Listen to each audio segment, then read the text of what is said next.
So sa video ito, pag-usapan natin kung paano mag-DIY repaint ng crankcase ng ating mga Honda Click. Paano yung step-by-step process ng pagre-repaint natin dito? Makakatipid nga ba tayo pag nag-DIY? At kung ano yung mga kailangan natin gamitin sa pagre-repaint. So basically, pagagandahin po natin o paaangasin itong crankcase po natin sa pamamagitan ng pag-repaint po sa kanya at paglagay ng highlights para mas maging maganda po siya tignan. Medyo nauuso na rin po kasi yung mga repainted crankcase at binabagay po nila ito sa kulay ng kanilang motor. Pero base sa nakikita ko sa ibang motor sa mga videos na napapanood ko sa TikTok, pinakamaganda po yung metallic silver na may highlights na pula. So parang bagay po siya sa kahit anong kulay ng motor at yun po yung may pinakamagandang kulay para sa akin, para dito sa ating mga crankcase. Pero for this video, metallic silver at ito po yung reference natin. Ngayon ba may magtanong kung mas makakamura ba tayo mag DIY o mag add swap na lang po tayo? Kasi may mga ibang shop or nagbebenta ng crankcase na repainted na tapos i-add swap mo na lang. So dadalhin mo sa kanila yung crankcase mo, tapos papalitan na nila ng repainted. So base sa nakikita ko sa bentahan, 1,000 to 1,500 yung add swap. So hindi ka na ma-hassle nun kasi hindi ka na magdi-DIY. Depende na lang kung malapit lang yung location nung pagbibilhan mo. Pero kung malayo, baka puntahan mo pa siya, masayang din oras mo. Pero kung magdi-DIY po tayo, syempre matik mas makakamura po tayo. Siguro nasa around 500 to 800 yung pwede natin magastos. Depende na lang po sa mga gagamitin natin. Ang cons lang nun, syempre sa yung pagod kasi ikaw yung gagawa. Pero kung nag-enjoy ka naman sa pagdi-DIY, wala namang problema sa iyan. So start na natin yung pagdi-DIY repaint.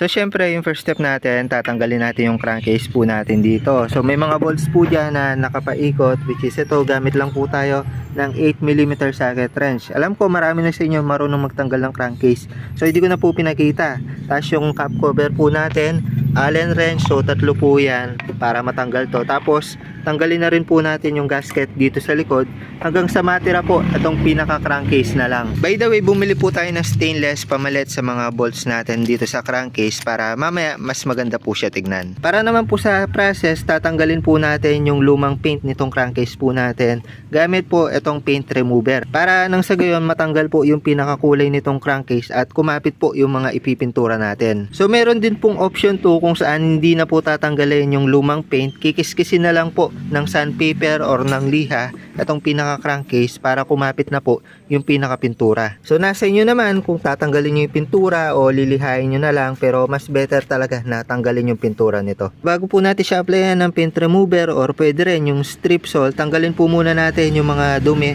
para mag-penetrate po yung solution na i-apply po natin.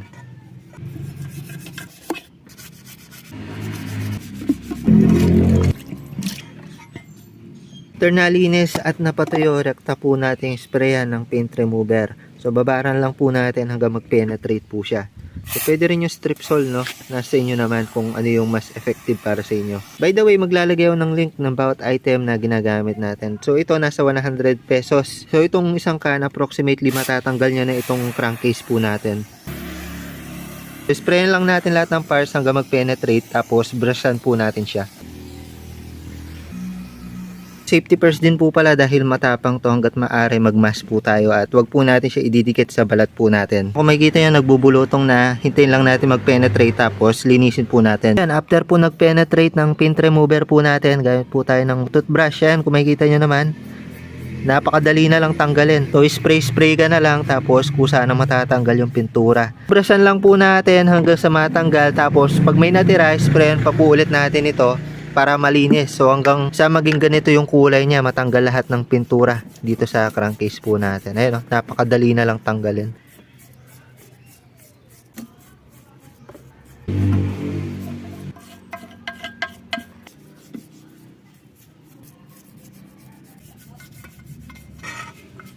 Po, para sa mga part na hindi pa natatanggal.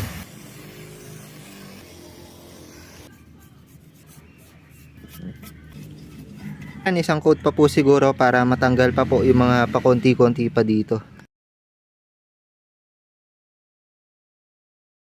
So after po natin sa paint remover, hugasan lang po natin siya para matanggal yung dumi. Tsaka makita pa natin yung mga part na hindi natatanggal. So gamit lang po tayo ng manipis na wire brush para dito sa mga sulok-sulok na mahirap tanggalin ng brush. Wala na mga kayong wire brush, pwede nyo na pong rektahin, lihain yung inyong mga crankcase. So same procedure kapag nakapintura po yan, or kung hindi nyo siya ginamitan ng paint remover. Para sa mga lihang gagamitin po natin, gamit lang po muna tayo ng 400, medyo makapal ng konti, tapos 800, mas manipis, tapos final liha po natin 1000.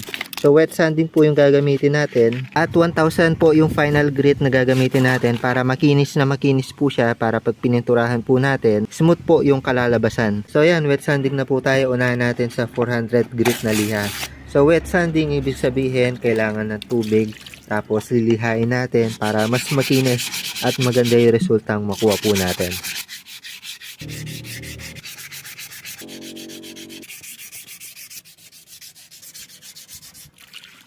So after ng 400 grit, gamit naman po tayo ng 800.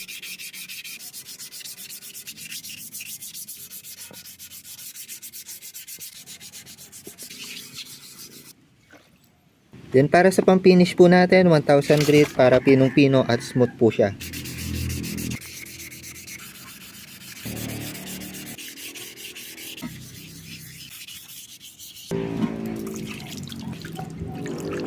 So yan, ito na po yung finished product ng pagre-ready ng ating crankcase para sa repaint. So tips lang po sa pagliliha, kung may part man po na kailangan tayo mag-focus, dito po sa part na to kasi ito po yung part na kita.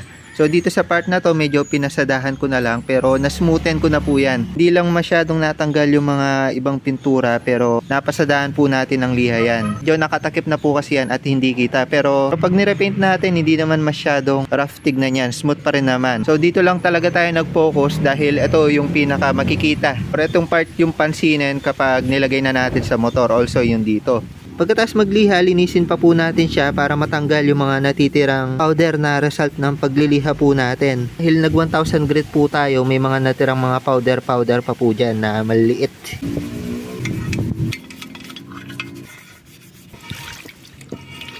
After niya pong maliha at malinis, bilad lang po natin bago po natin siya i-repaint. So habang pinapatuyo yung crankcase, pag-usapan po natin yung pintura ang gagamitin po natin. So dito pwedeng hindi na po tayo magkaparehas kasi depende po yan sa budget nyo, sa type ng pintura na gagamitin, tsaka sa kung anong kulay yung final coat nyo. Pero ito, para bigyan ko kayo ng idea, yung gagamitin po natin is Samurai paint, which is sa may pinakamagandang quality pagdating sa mga spray paint. Yung may kamahalan nga lang ng konti, nasa 200 plus yung isa, kaya naman umabot ng 600 plus itong tatlong spray paint na to. So bakit nga ba tatlo yung gagamitin natin? So take note lang, hindi po high temp yung gagamitin po natin, kaya naman po maglalagay po tayo ng surfacer, which is siya yung magsisilbing pampakapit from metal papunta po sa base coat po natin or sa top coat, at hindi po siya agad-agad mabakbak sa ating mga crankcase. So ito po yung code sa Samurai UCH210 surfacer. Kulay gray po yung output niyan, kagaya nito, pero pwede po kayong gumamit ng ibang brand kagaya ng Bosni, ng Nico, nasa inyo na po yan. Sa Bosni alam ko primer gray lang yung pangalan po niya.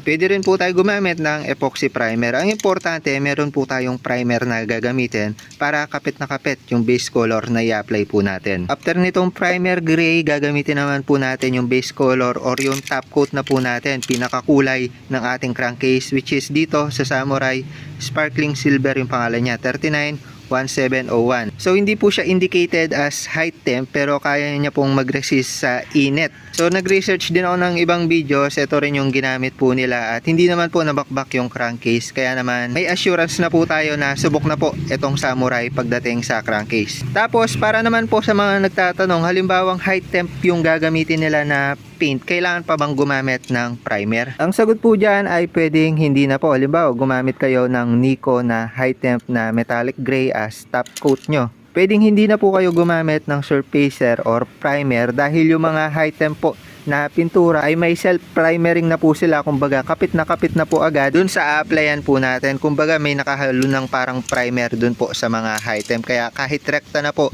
na ipintura sa ating crankcase ng walang surfacer or primer, pwede na po yon. Tulad na lang po dito sa pininturahan natin recently yung tambutso po natin. Ito high temp, hindi na po tayo gumamit ng primer dahil kaya niya na pong mag-stick dito sa surface ng muffler po natin. Mas makapit po siya compared sa mga normal na spray paint. By the way, ito nga pala yung update sa ating tambutso. Yung elbow niya hindi pa naman po kumukupas at itim na itim pa naman po. Nasa 3 days na siguro yan. Update ko kayo after a week, after a month kung kumupas or nagkabulutong itong pininturahang muffler po natin. So may video ako sa pagpe-paint niyan, tignan nyo na lang.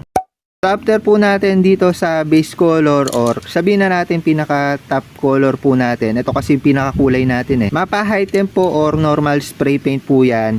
Next po na ipipaint po natin at kailangan pong i-apply ay yung clear coat. Kaya ito po yung pinaka finish para maprotektahan po yung pinaka top color po natin. Tsaka magkaroon ng shiny effect dun po sa pipinturahan po natin. So meron din pong ibang brand nito, yung Bossni may clear din po. Pero sa atin samurai na lahat para consistent na samurai, tsaka maasahan po talaga natin na quality yung ipipaint po natin. Medyo may kamahalan lang. So umabot to ng mahigit 600, sabihin na natin 650. Sa Bossni yung idea ko nasa 100 to 120 pesos lang. So halos kalahati ng presyo nitong samurai. So mas makakamura kayo kung Bossni. Yung Bossni goods rin naman base sa nakikita kong ibang videos, tumagal naman po sila, tsaka maganda naman po yung resulta. So nasa inyo naman po kung anong paint yung gagamitin po ninyo. Pero yun, kung gusto niya nga ng quality tapos wala nang sakit ng ulo, samurai na po kayo agad. So para hindi maging boring tignan yung crankcase natin, syempre kailangan natin ng highlights, which is etong Honda.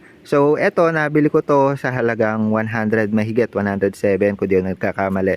Ito namang Honda lang, nasa 57, so nadalawa yung order ko. Kasing may guhit dito is para yan dyan. So kung nakita nyo naman yung reference ko, may lining po siya dyan. Tapos itong Honda, ikakabit po natin siya dito sa nakalubog na part. So saktong sakto po dyan yung nabili po nating sticker. So mas magiging maangas tignan po. So nasa inyo naman po kung anong kulay yung i-apply nyo. Yung iba black, yung iba blue. So sa atin dahil pula yung motor natin, pula na rin po yung highlights natin. So sticker na po yung gagamitin natin kasi ayaw kong ma-hassle sa pagpipaint. Kasi yung iba ginagamit paint. So tape pa po nila dito, lilinyahan. So sa yun, i-sprayan. So mag-stencil pa po sila. Minsan may case na kapag binakbak na nila yung tape, minsan hindi pantay yung nagagawa. So ito 100% sure pantay na pantay dahil nakagupit na po siya.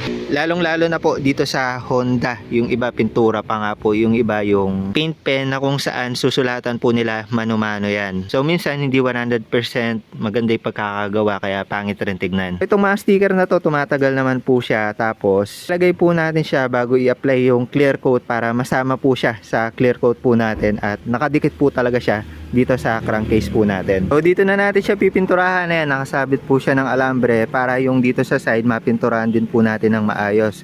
Kapag nakapatong po kasi siya sa mesa, minsan hindi po natin makukuha yung mga sulok-sulok dito sa mga gilid. So mas maganda rin sa mainit na lugar or maaraw para madaling matuyo yung i-apply po natin. So unang apply po natin, surfacer gray or primer gray, kayo na pong bahala. Tanggalin lang po natin takip. Tapos spray na po natin. So tips po sa pag-spray paint, alugin po natin siya bago i-apply. Tapos mga 2 dangkal yung layo para pino po yung pumunta sa ating crankcase or sa pinipinturahan po natin. Tapos sa stroke po natin, pwedeng kaliwa kanan, pwedeng taas baba. Huwag lang po tayo mag-stick na nakastay po siya ng ganyan kasi tutulo po siya. Pinturahan lang po natin lahat ng parts at make sure natin na wala pong may iwan.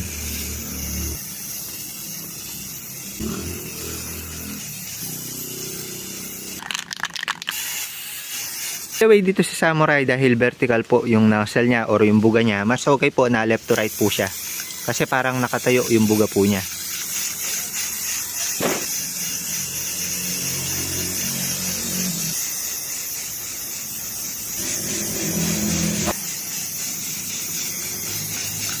Patuyuin lang natin ng mga 5 to 10 minutes para ma-applyan po natin ng second coat. Kung makikita ninyo na naman, na-applyan po natin lahat ng sides po niya. After 5 minutes, second coat na agad po tayo. Ayan, left to right.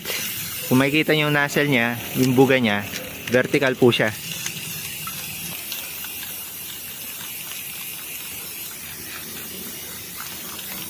After matuyo, proceed na po tayo sa base color or magsisilbing top coat po natin. Sparkling silver. So yung kulay po na yan, parang nag-spark po siya or parang may glitters na silver. Ayan, parang ganito po yung final output po niya. So yan, shake lang natin. Tapos left to right. Uy, ganda oh. Parang may glitters. Ganda oh. Parang glitters yung lumalabas. Grabe, ang ganda. By the way, yung iba po pala after na surfacer, nililiha na po nila. Or nililiha pa po. Pero sa case natin, goods na yan, kakapit naman po yan. Purpose lang ng pagliliha para dumoble yung kapit. Pero dahil surfacer na nga po yan, pwedeng kahit hindi na po lihain bago i-apply yung base color natin or top coat. Ayun o, napakaganda niya. Parang glitters oh. Glitters yung lumalabas. Ganda. Ngayon ako nakapag-spray ng ganito. Glitters. Parang glitters yung lumalabas guys. Hindi siya pintura. Parang glitters. Kaya pala sparkling silver. Kasi makikita nyo naman. Samurai lang may ganyan. Alam ko sa ibang silver, hindi naman po ganyan. Ito, napakagandang top coat natin. Ang ganda. Grabe, nag-sparkling talaga siya. Parang glitters.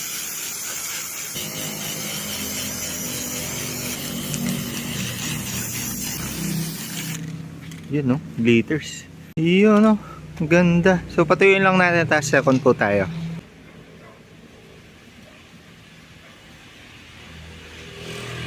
Then after matuyo, second coat na po tayo.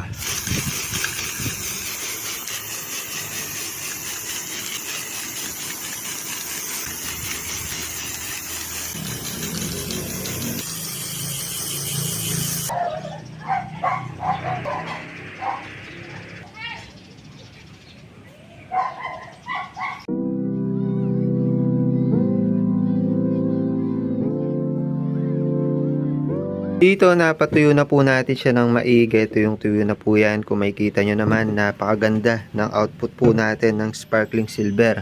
So bago po natin siya pinturahan ng pinaka clear coat po natin or yung transparent coat, ilagay na nga po natin itong sticker po natin para kapag kinlear coat po natin siya, masama po siya at hindi po agad matatanggal itong sticker. Lining dito po yan sa taas baba, tapos yung Honda dito. So sa pagdidikit, manumano po natin silang iisa-isahin papunta dito sa lettering po natin. So swak naman po lahat yan. Pati dito sa lining, pwede po tayong gumamit ng chani o kahit ano pa makakatulong. Make sure nyo lang talaga na yung tuyo ito para pag nagdikit kayo, walang may iwan na thumb mark. Kasi kung basa yan, masira po ulit yung ginawa natin or yung nirepaint natin. Wala yung medyo off sa crankcase ko, may lubog siya ng konti. Pero hindi naman halata. So wala na rin tayong time magmasilya. All goods naman, hindi naman po siya halata sa malayo. So unahin na po natin yung lining dito sa taas baba. So yung ginawa ko, kinat ko siya dito sa part na to para pag tinanggal po natin, hindi sasama yung ibang sticker natin. So dito may clear part naman po siya eh.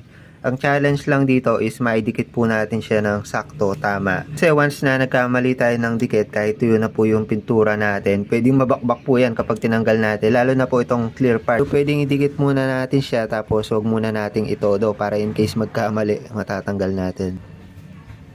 Iyon.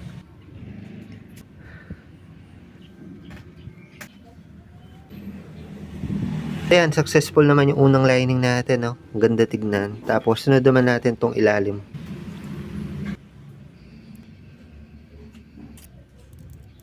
Ayan, di ko lang masyadong naipantay dito, pero goods naman. Ayan, di na kasi natin pwedeng bakbakin ulit, matatanggal or masira yung pintura. Pero okay naman, goods naman po siya. So ayan, dito naman po tayo sa lettering. Pinutol ko siya isa-isa. So, isa-isain po natin. Yun, ganda. So medyo hindi pa siya nakalubog, lubog lang natin gamit toothpick or kaya etong cotton buds. Full yung unang letter, nakalubog naman po siya, napakagandang tignan. So gawin lang po natin yan hanggang dito sa A.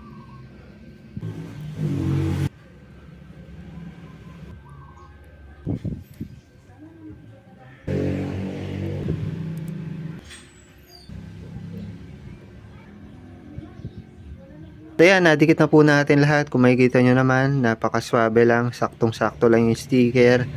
At gumanda na. Nagkaroon na ng highlights yung crankcase natin. So tuwang-tuwa ako dahil gumanda po siya. Mula sa pagkakapintura natin hanggang sa paglalagay ng sticker. Napakaganda po ng kinalabasan.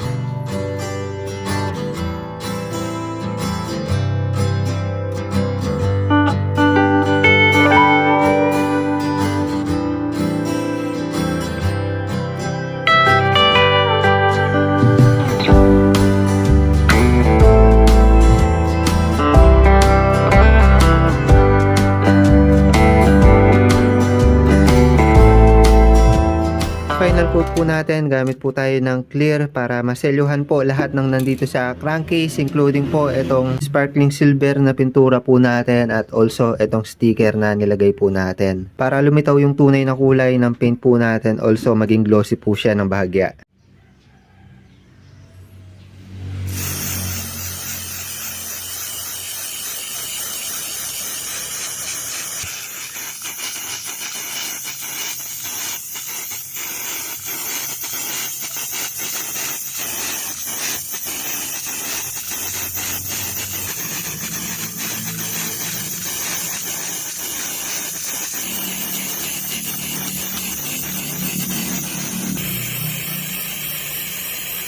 So yun, naka-total of 2 coats po tayo ng clear coat po natin, pero nagkaroon tayo ng konting problema. Kung titignan nyo yung sticker natin, lumobo po siya. Kung kaya naman di po okay na ilagay po natin siya bago yung clear coat kasi ganito yung mangyari. Medyo manipis lang din po kasi sticker. So kung kaya naman, kung sakali after ng clear coat, doon na po natin ilalagay yung sticker natin. Para hindi po siya maglukot ng ganyan, di baling di po siya mapatungan ng clear coat, lang po siyang pumangit katulad nito. Pero yun, gayon pa man, syempre kailangan natin remedyohan yan kasi medyo pumangit nga po, nagkalukot. So bumili po tayo ng plain na sticker, tapos ginamit ko po template yung pinagtanggalan po nito para makabuo po tayo ulit ng panibagong outline. Ayan, nakagupit na po ako. Subuti na lang dalawa yung Honda na sticker, kung kaya naman ipapatong ko na lang to dito para hindi po halata na nagkaroon po ng ganyan. Maganda na sana kanina eh. Yung paint pen naman po natin kadarating lang. Ito, pwede sana natin gamitin dito sa Honda. So bukod sa sticker, pwede po tayong gumamit nito. So para po siyang pintura na ballpen. So mano-mano po nating ipe-paint. Ayan o. Po yung option natin para dito sa Honda, pero sa Lining hindi po pwede to. So yan, remedyoan lang natin, tapos pagkita ko sa inyo yung resulta kung maayos pa. Yan, ito na po yung resulta ng pag-repair natin. Nadoblean po natin, so hindi lang siya 100% pulido dahil nga ni-repair na lang natin. Pero gayon pa man, ayan, maganda pa rin po siya tignan. So yan, nadoblean po natin. Ito may mga konting lukot lang, pero overall goods naman, tsaka mukhang pulido naman, wag lang natin lalapitan. So yun, sana matuto kayo sa lesson na ginawa natin. Ihuli na lang po natin yung sticker natin or yung pang highlights. Huwag natin isama sa clear coat para hindi po siya maglukot. Yan, pinatuyo lang po natin siya ng mga 1 oras para ma-make sure natin na tuyo po siya bago po natin siya ikabit. So ito na po yung final output natin. Kung makikita nyo naman, may pagka-shiny na po. Sa mga naka version 3 dyan, bagay na bagay din tong crankcase na ganito. Siguro soon repintan natin tong version 3 kaso ibang kulay naman. So mamaya ko na lang po kayo bigyan ng montage kapag naikabit na po natin. So sa pagbabalik nito, kung paano natin siya tinanggal, ganon din natin ibabalik. So ilalagay na po natin itong bagong stainless na mga bolts po natin. Ayan, kung makikita nyo, malinis na malinis. Makintab kasing kulay po nito. Una po natin lagay itong cap cover. By the way, bumili po ako ng bago kasi yung luma po natin may gasgas na. Tsaka medyo kupas na po yung kulay. So para bumagay sa bagong crankcase natin, bago na rin po yung cap cover natin para bagong bago tignan. So kasama na dito sa set yung mga Allen bolts po natin dito sa cap cover. Sa paglalagay ng gasket, yung diskarte ko dito, ititape ko po siya dito sa may pinaka crankcase para hindi po ako mahirapan magbalik nito.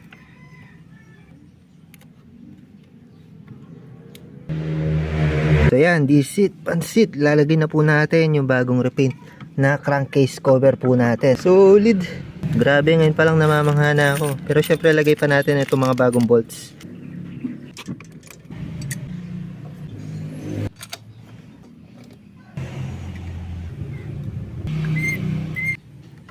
So after ilang oras ng pagod natin sa pagdi-DIY, ito na po yung itsura niya sa malayuan.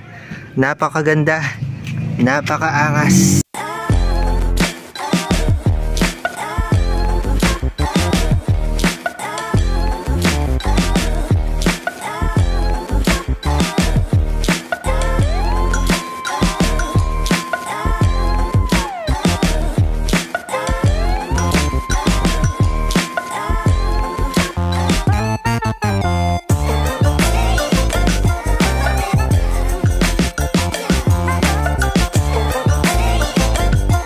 Para may idea kayo sa total ng ginastos po natin, itong tatlong paint po natin, approximately 650. Paint remover natin, sabihin na natin 100 pesos, 700. 50 yung liha, sabihin na nating tig 10 pesos each, mga 5 liha. So 50 pesos. Pang highlight po natin, sticker man yan or paint pen, sabihin na nating 100 pesos din. So more or less gumastos po tayo ng 850 para dito sa crankcase po natin. So kayang umabot niya ng 500 pesos lang, depende pa po sa gagamitin yung pintura, lalo na kung boss ni. So eventually, update ko po kayo sa kondisyon ng crankcase natin after a week, after a month, kung nagkabulutong po ba or kumupas or kung may anumang nangyari. So yun lang muna para sa video na ito, sana natuto kayo. The more click, the more you know. Repaint ng crankcase ng ating Honda Click. Ganda oh. Bye bye.